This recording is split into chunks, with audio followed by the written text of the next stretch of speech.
குருவியும் ஒற்றை விதையும். ஒரு நாள் ஒரு பசுமையான வயலில் ஒரு குருவி ஒன்று பஞ்சு விதையை கண்டது. அது ஆச்சரியத்துடன் அதை எடுக்கவே, ஓஹோ, ஒரு விதையா, இதை இப்போதே சாப்பிடலாமா, இல்லைன்னா நட்டு வைக்கலாமா என்று எண்ணியது. அந்த குருவிக்கு பசி அதிகம் இருந்தது.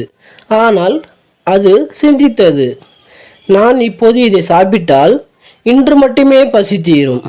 ஆனால் இதை மண்ணில் நட்டால் நாளை எனக்கும் என் குடும்பத்திற்கும் நிறைய உணவு கிடைக்கும் என்றது. அந்த குருவி அந்த விதையை ஒரு சிறிய இடத்தில் புதைத்து வைத்தது. மழை பெய்தது, சூரியனும் ஒளிக்கத் தொடங்கினான். சில வாரங்களுக்குள் அந்த விதை ஒரு சிறிய தாவரமாக முளைத்தது. நாள் கடந்து சென்றது. குருவி அதை பார்த்து சந்தோஷமாக இருந்தது.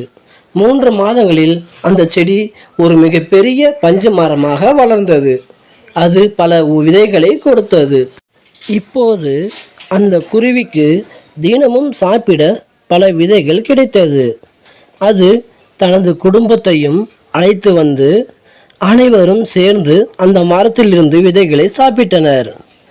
அந்த குருவி உடனடியாக சாப்பிடுவதை தவிர்த்து பொறுமையுடன் எதிர்காலத்தை நோக்கி நடந்து கொண்டதால் அது மற்றும் அதன் குடும்பம் சந்தோஷமாக வாழ்ந்தது.